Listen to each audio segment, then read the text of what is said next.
疲れたな。お帰りなさい、あなた。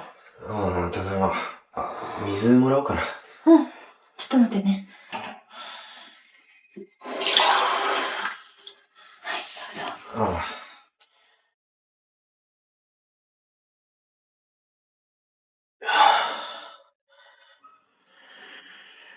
どうだった信用金庫？ダメだった。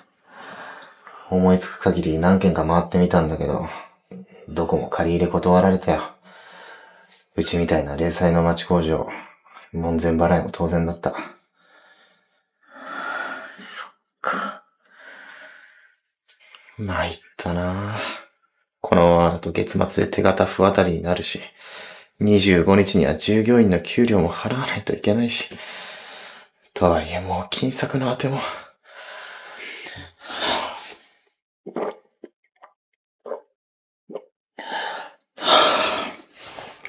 どうしよ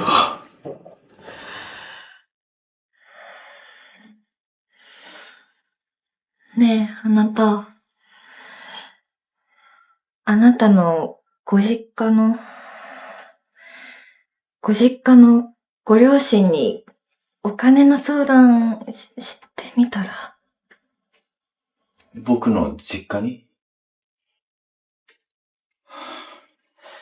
ゆきね、君だって知ってるだろう。子供の頃から散々嫌な目にあって、あの家から独立したかったんだよ。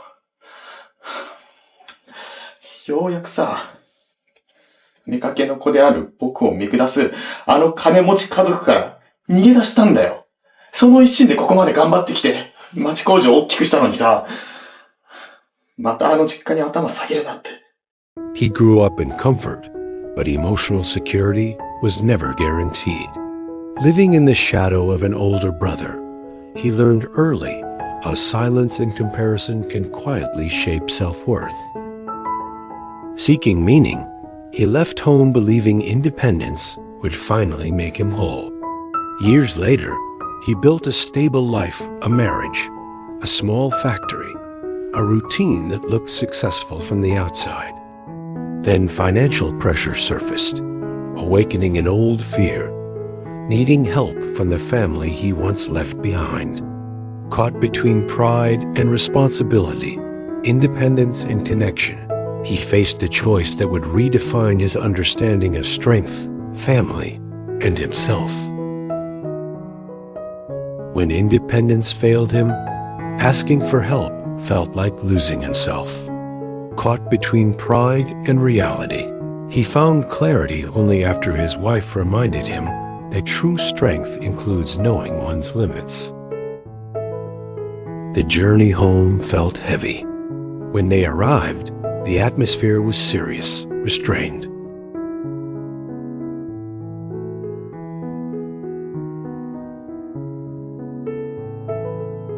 Conversations stayed practical at first. When he finally spoke about the financial difficulties, his voice was steady, but his thoughts were not. He hoped for reassurance, perhaps even immediate support. Instead, his parents responded with caution.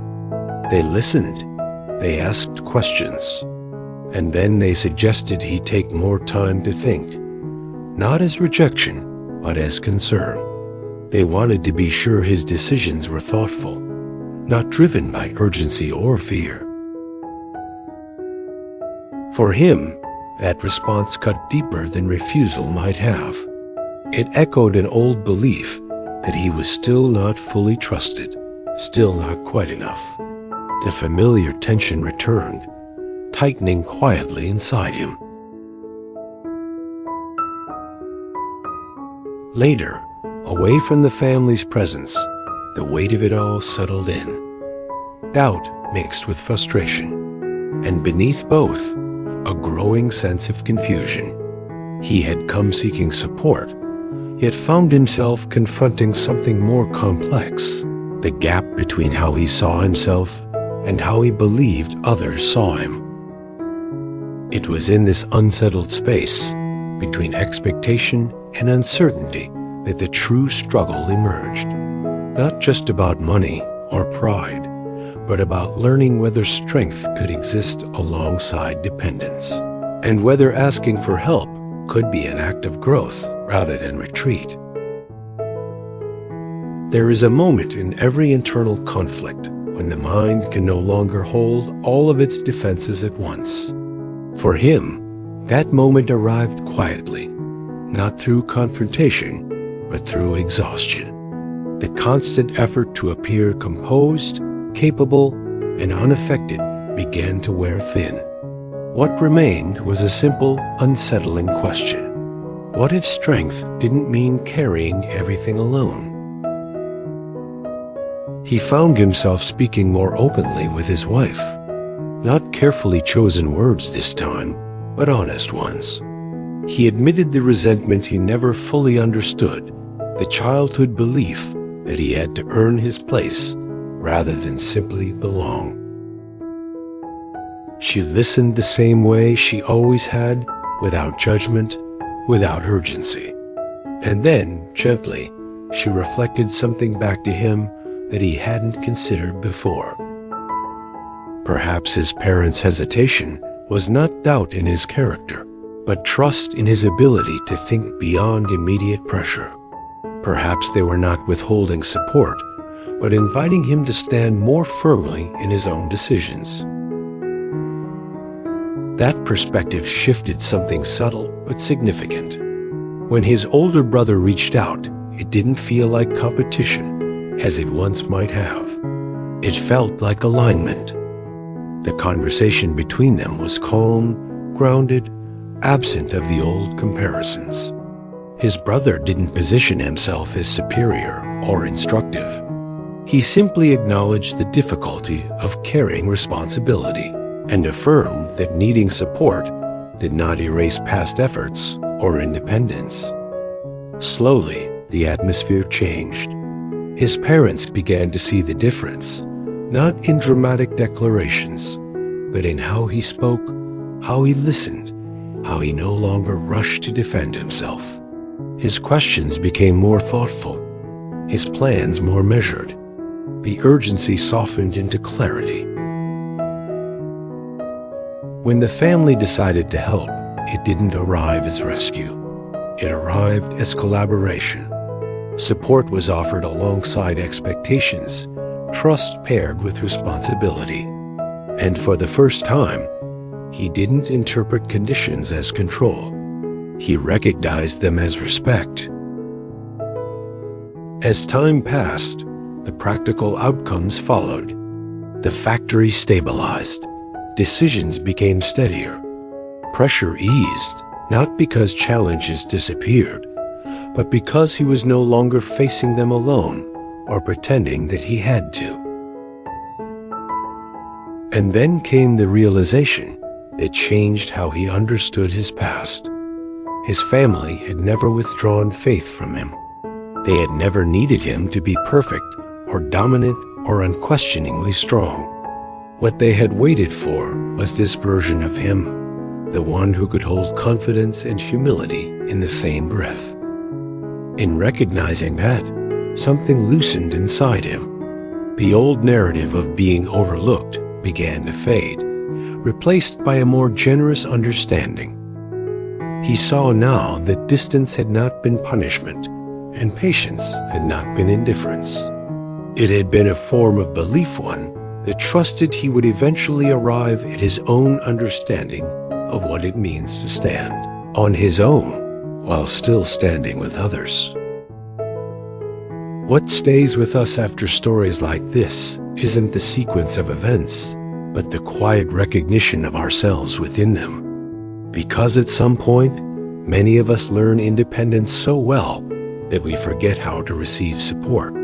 We mistake self-reliance for isolation and strength for silence. This story doesn't tell us that pride is wrong or that independence is a mistake.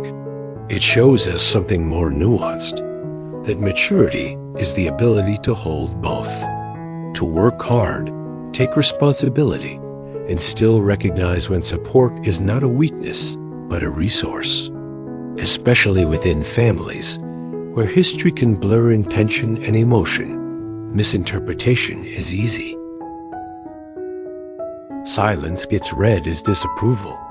Caution feels like rejection. Yet often, beneath those reactions, there is care trying to find a sustainable form. One of the most meaningful moments in this story is not the financial recovery, but the shift in communication.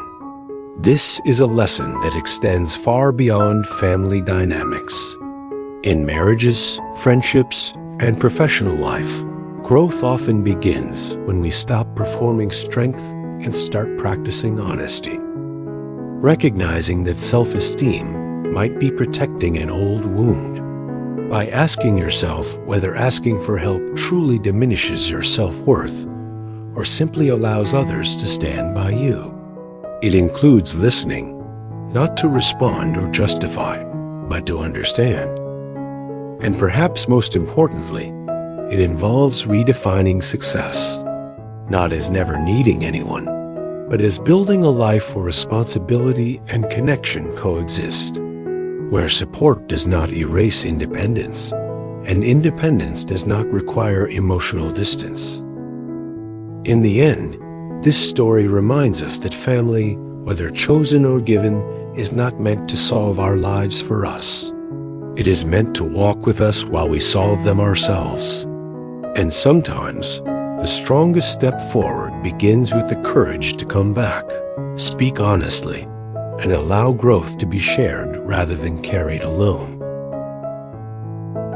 If this story resonated with you, take a moment to like the video, subscribe for more thoughtful stories, and share it with someone who might need it today.